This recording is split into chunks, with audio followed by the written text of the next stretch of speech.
Joyful blessings. This is Kaylin Castell looking at the partial lunar eclipse of October 28th, 2023, and how this is helping illuminate sacred pleasure as our divine birthright.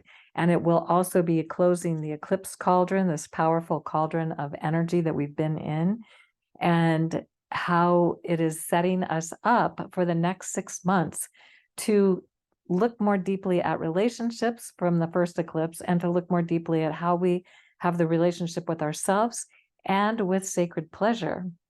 So here are a couple of quotes about cultivating divine pleasure. Rumi says, "There are many ways to the divine. I have chosen the ways of song, dance, and laughter."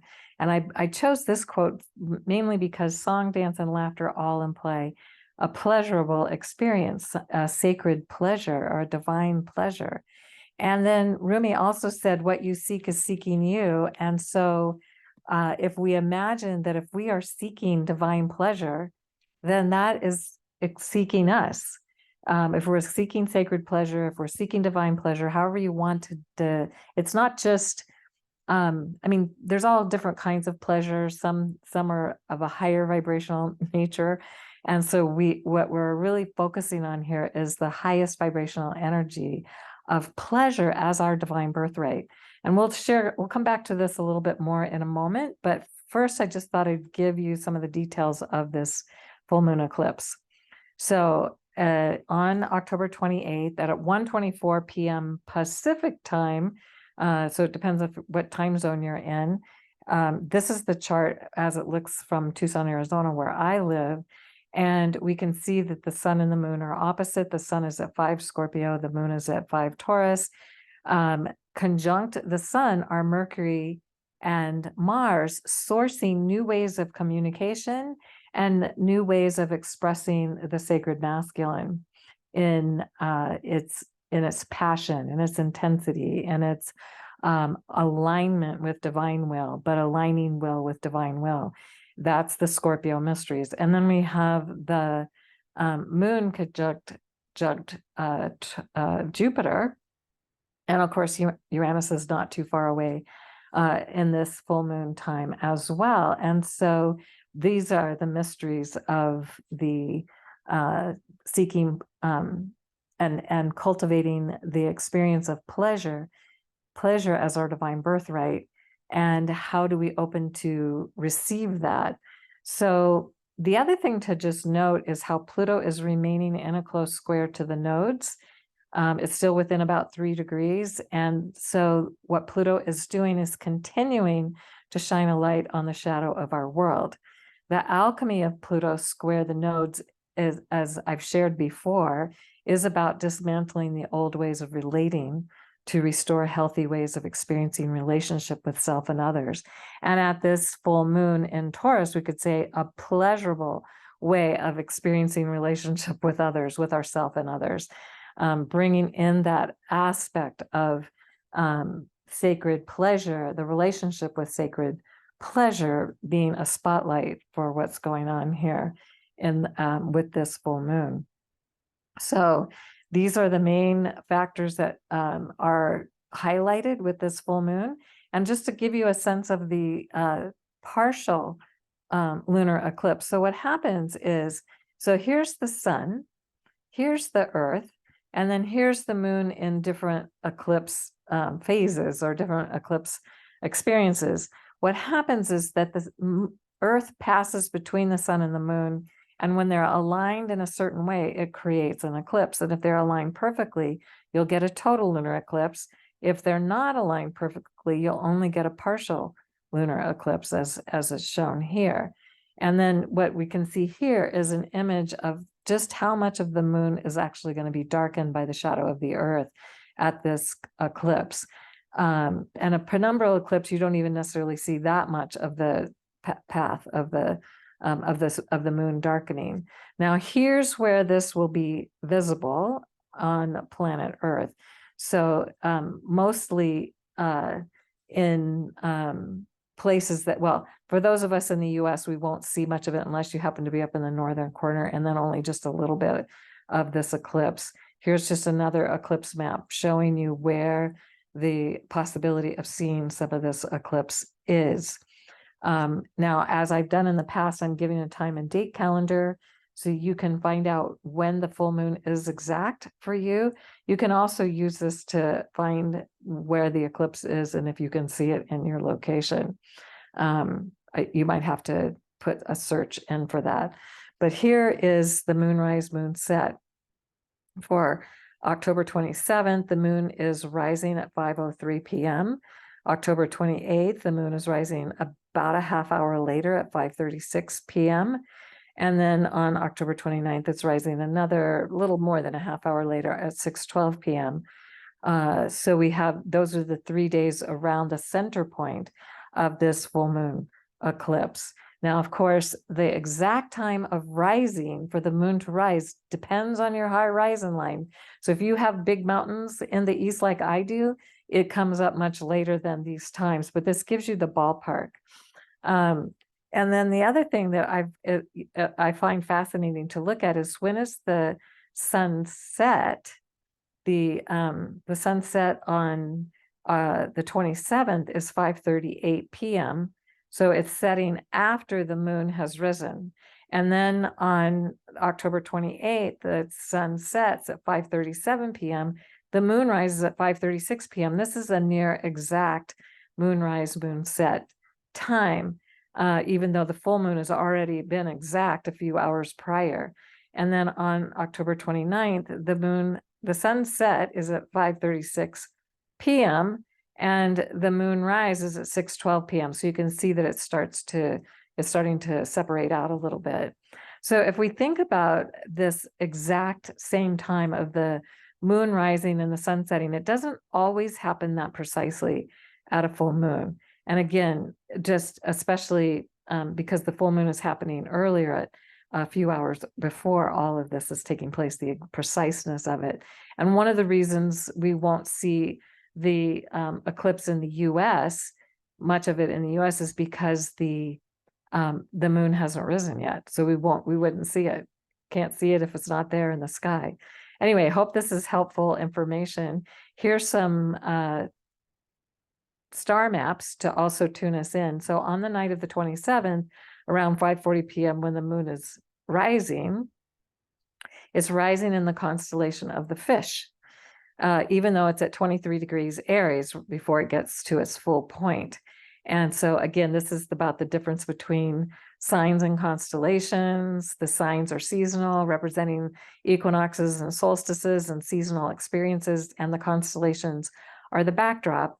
And the reason that we get confused is because we named the constellations and the signs the same names. So this is a way of separating them so you don't have that same name.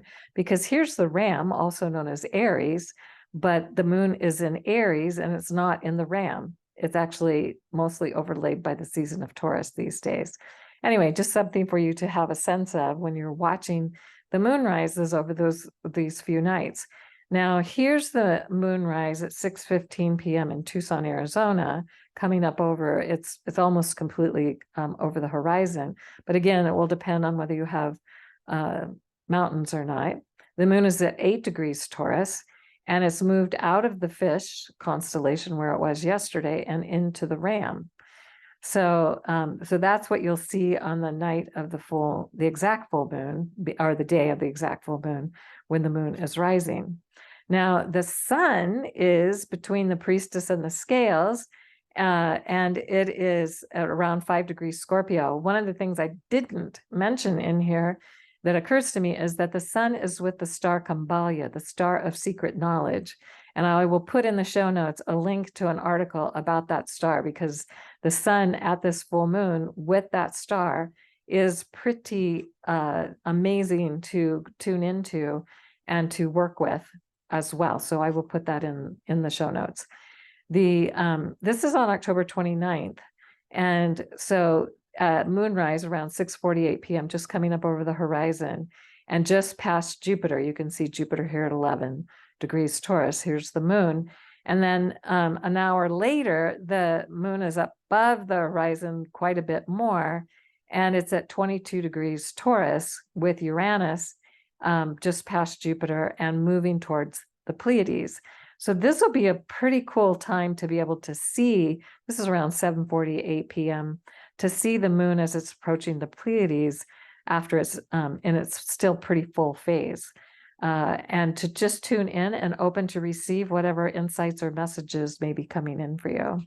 So let's just talk a little bit about Taurus and sacred pleasure, since that's what this full moon is about.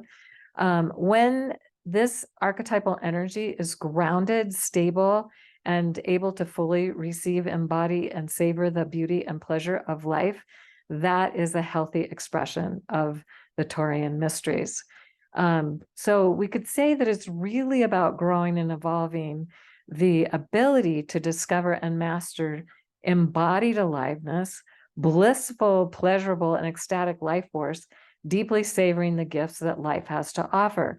So at this full moon, being with the moon as it's rising, tuning into this energy and how we have lived in a we have lived in a paradigm that has celebrated pain as our greatest teacher. But the thing is pleasure is equally great. And so how are we shifting our awareness and attention and attuning to pleasure? Sacred Pleasure by Riane Eisler is a fabulous book to tune into, because she's talking about how the struggle for our future is not just political in the conventional sense of the word, but rather it revolves around fundamental issues of pain and pleasure. So above all, it helps us better understand and thus break free of the agonies we chronically suffer in our search for healthier and more satisfying ways of living and loving. So what is it that you are tuning into? Are you tuning into pleasure, sacred pleasure, savoring the experience of life, savoring, enjoying this pleasure of life? Savor literally means learning to live in the present and fully enjoy the gift of each moment.